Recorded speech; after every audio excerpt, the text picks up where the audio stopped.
Hi guys and girls, I'm Karel from the store department, and in this video I'm coming back to the disaster artist because I wasn't particularly happy with the way I covered it in last video. I want things to be clear, and rewatching the video, I don't think it was. So today we're adding another film to the mix for the midpoint reversal, and that'll be Driving Miss Daisy, because it's a great film and it's also a film by Warner Brothers, which makes it easier to dispute any copyright claims in this video, and hopefully that'll release it more quickly to you guys. So what is a midpoint reversal? Well, first of all, you may know that the hardest act to write is the second act. It's usually where writers go off the rails, where they lose focus, and to the viewer or the reader, things may get boring. The easiest way to resolve that is by understanding how your story actually works and show that halfway your screenplay, halfway your story, by having a significant event happen to your main character that then pivots the whole story. A reversal because where things might have gone the right way up to that halfway point, suddenly something happens that turns it all around. Now this is in parallel with what we call the inner journey, the character's change or transformation.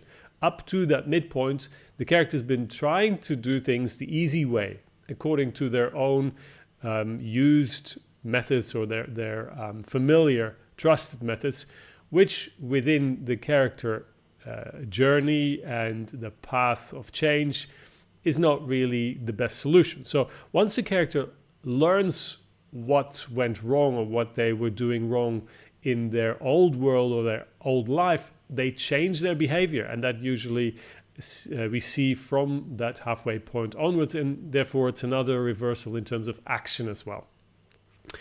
So let's go back to The Disaster Artist. It's a great film, it's a complex film because we have two journeys. And you could say that the objective for the Greg character in the first half of the film is to build a career. And maybe for that reason he starts this friendship with Tommy Wiseau.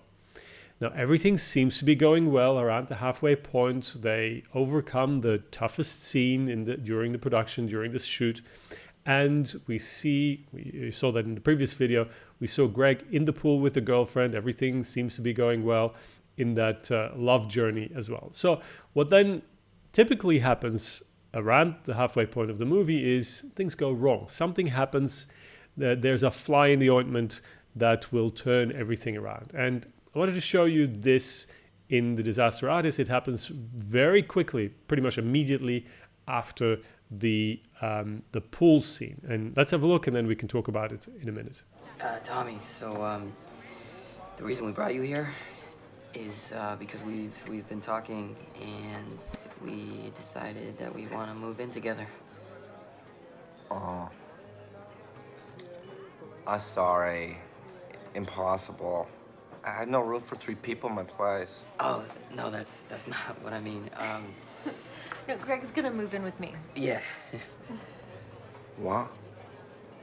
Well, you know, we've been going out for a little while now, and it just kind of felt like the right next step, you know, the right time. Exactly.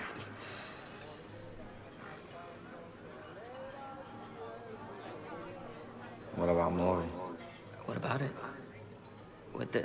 Living together in the movie have nothing to do with each other. Oh. So we saw the reaction of Tommy Wiseau. He couldn't even fathom that Greg would leave him because that's how he saw that friendship. So the friendship is tested by Greg moving out. And now obviously the question is, will Greg continue working on the movie? Because he may have realized that that movie is not really going to help his career. So that's the first negative turn right after midpoint. There's another one coming up that's possibly even stronger. Let's have a look. Anything I would have seen you in? No, I doubt it. You know, it's a journey. Are you working on anything at the moment? Yes, yeah, actually, I'm doing this movie. Movie? Yeah. Nice. Yeah, but you know, I'd love to do TV at some point.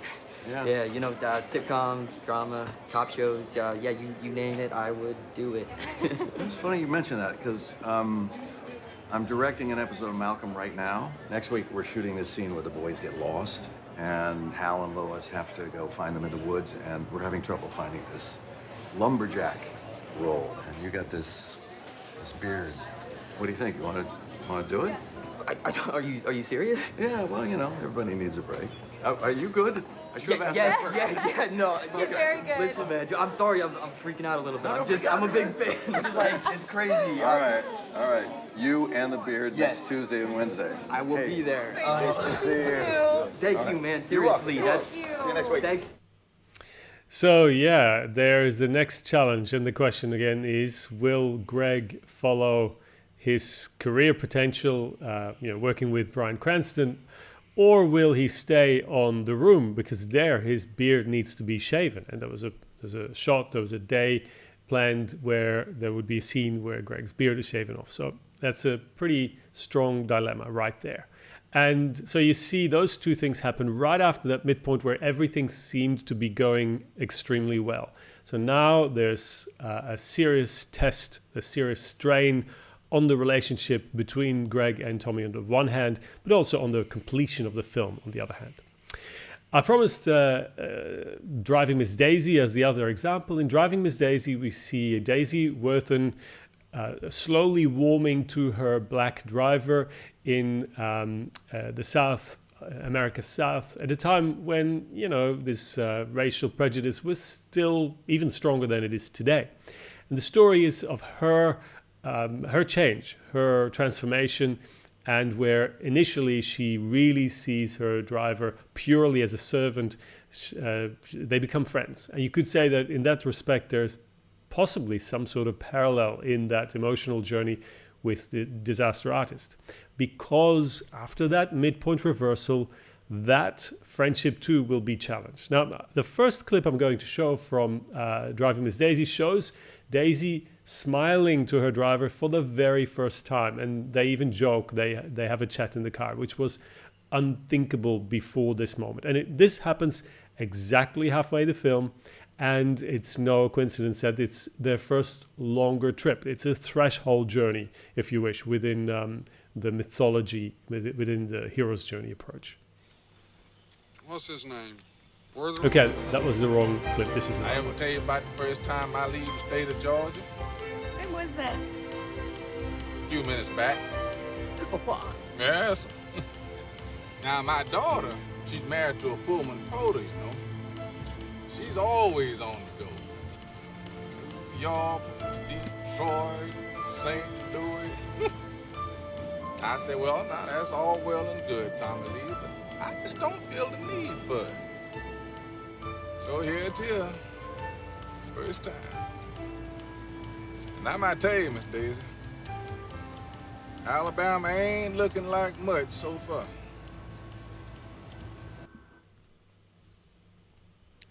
So that's the first clip. They show that they're warming towards one another. At least Daisy Worthen is opening up to her driver. And now they're entering an entirely new territory in the story. So now not only will her own attitude towards her driver be tested, but it will also be tested towards the outside world. And this is the end of the next scene. They're stopped by two policemen, and there's a great deal of tension in the air, and we sense that something may be brooding. And let's have a look at what that looks like. What's his name? Worthing? Worthing. Worthing. Never heard of that one before. What kind of name is that? It's a German derivation. German derivation. Mm-hmm.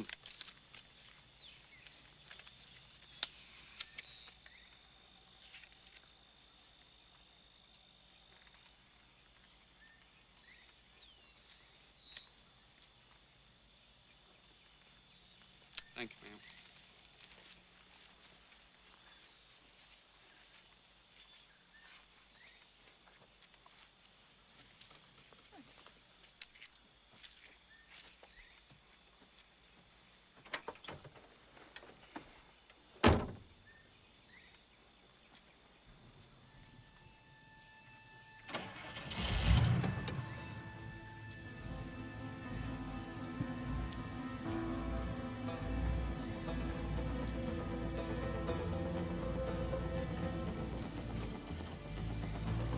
An old nigger and an old Jew woman taking off down the road together.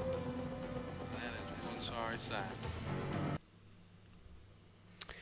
Yeah, so we go into the second half of this film where we enter darker territory, where the first half of the film was fairly lighthearted despite the serious subject matter. Here we see that Daisy herself will be subject to the prejudice, and now she will be asked, or she'll be tested to see if she will be protecting her newfound values in that second half of the story, and that will become more and more difficult as she herself deteriorates. Her health will deteriorate. So it's a fantastic film, great to study in terms of that character journey.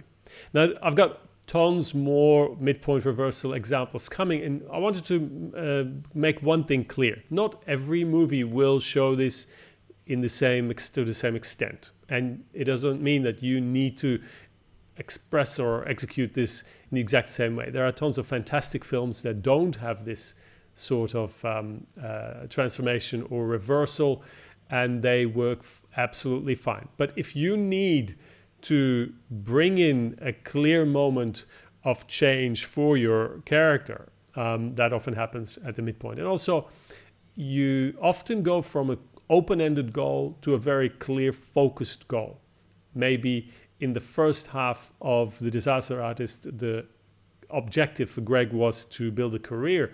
In the second half, the objective is to finish the film. And whose objective that is exactly, that remains the question. So you could say that it's primarily Tommy Wiseau's objective, but if Greg shares that goal, that means that he's loyal to the friendship.